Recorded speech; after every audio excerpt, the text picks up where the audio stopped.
Welcome back to Lenz's Comic Corner, classic slash non-classic. This episode 2704 and Doubleshot number 2598.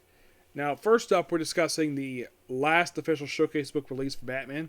Yeah, for some reason, they stopped publishing showcase books, and they basically did the whole Silver Age and Bronze Age stuff, which they haven't continued that in a bit of time. So, basically, this particular book collected issues from Tita Comics 408 to 424, along with, I think it was like Batman number 216 to about 244, but I'm also going to discuss issue 245 as well as a bonus. And I'm also going to be discussing Batman Collected, Legends Dark Knight, along with two regular issues in the series that are not in trade, and the first two annuals. Unlike last time,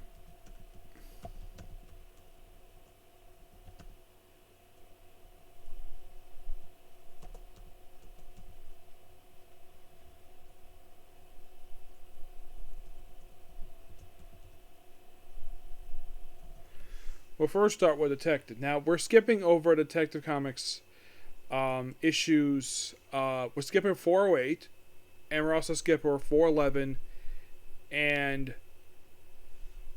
that's it, just those two. Batman, we're skipping over issues 228, 232, 233, 233, 244. For 228 and 233, reprints. 232, I reviewed that right. It's first version of Ra's al Ghul. 232 to 4, review those already. Yep. So, let's start with issue 409. 409 and 410.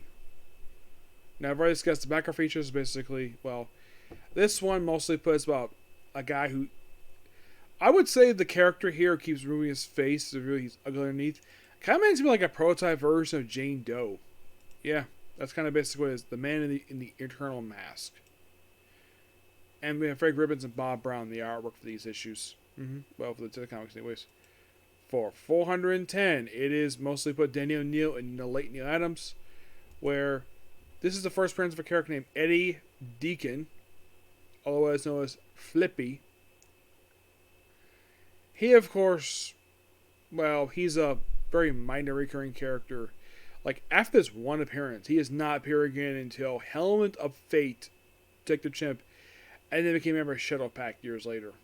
And his appearances were very, very sporadic afterwards. But yeah, this is basically his debut. Decoration was Goliath. It's a okay issue per se. Just give it 411 because I've already discussed that one already. That was first appearance Talia al Ghul. Issue 412, it's Batman going to England for an issue. Yep, he goes to England. In 413, Freak Out in Phantom's Hollow. Yeah, this is basically Frank Ribbons. It is just basically Batman take on some ghosts, per se. It's a horror story.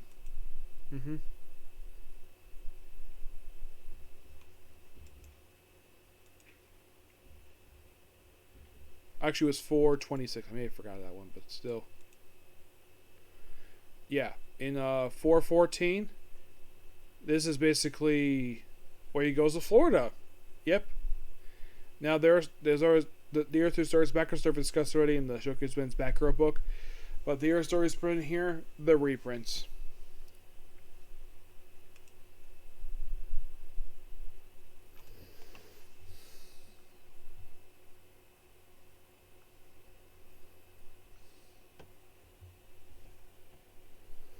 Let me take a quick look here at something here because I forgot to take a look at this.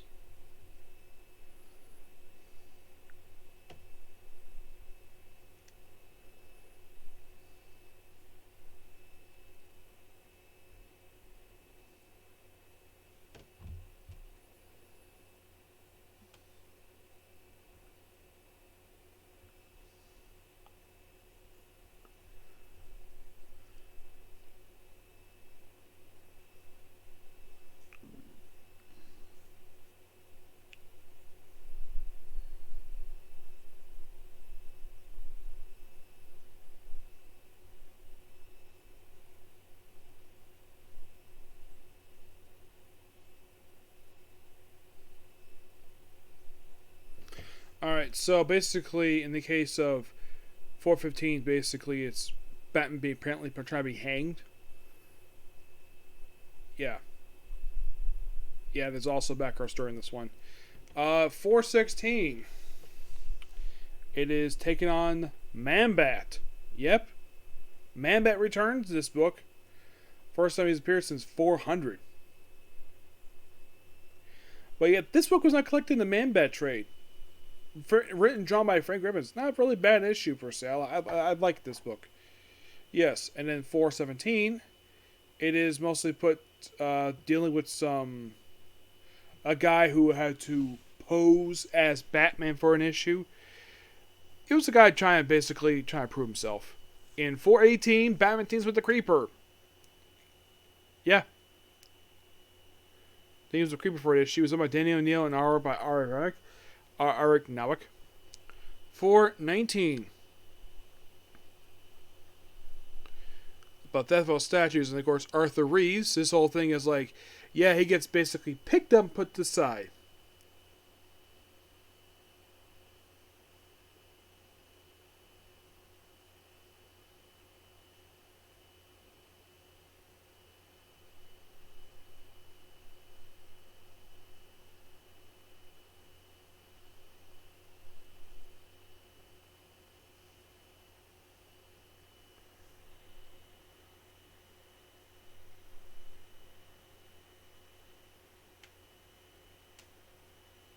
Yeah. Arthur Reeves just here just to know people. Yeah, apparently in Detective Comics he didn't appear at this point very much, but a little bit later on. Mm-hmm. Yeah. And 420, it's basically Batman taking out Alan Trevor. Yeah, and it's a Frank Ribbons issue. 421. Blind justice, blind fear.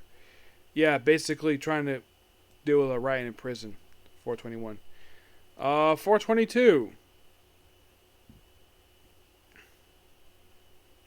It was some big rig manufacturer. It's all about truckers, this one. 423, it's all about basically Batman taking on a communist spy while also trying to try out a gun for an issue. 424. Just thwarted a bank robbery. Kind of. 425, more horror stuff with Denny O'Neill. And of course, you think they come out with Gotham? Not really, no. It's basically what they play with Macbeth. And then 426, last to discuss here, is basically where Batman deals with suicide. Basically, he unravels what would cause all these suicides. That's kind of what these issues are, but not really a lot to say about those issues. For 229,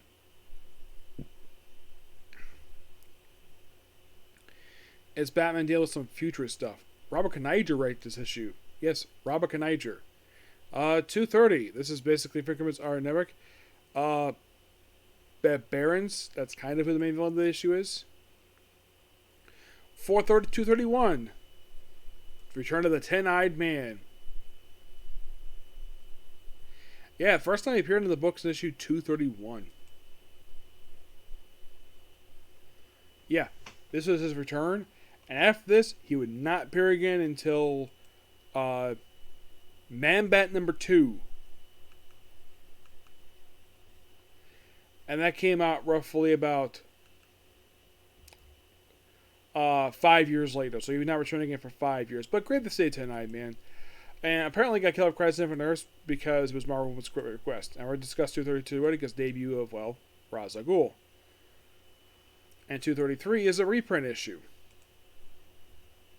Moving on to 234. This is basically, it features the return of Two-Face. First time, this is actually his Bronze Age return. I heard the reason why they brought him back at this point because apparently there was a ban on Batman villains for a brief period of time because they went go with the documentary I heard is that I saw anyways that they want to get away from the negativity toward the Batman TV show from the 60s, and since he was featured in the show, that's why he basically came here. It was basically his reintroduction. First time he appeared in the comics since the 50s. Hmm?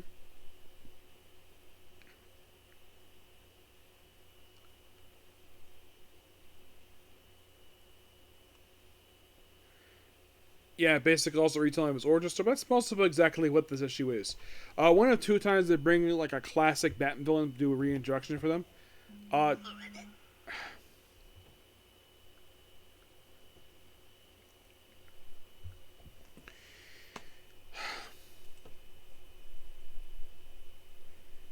in the case of 233, it's Batman team with Roz and Talia because Talia is missing.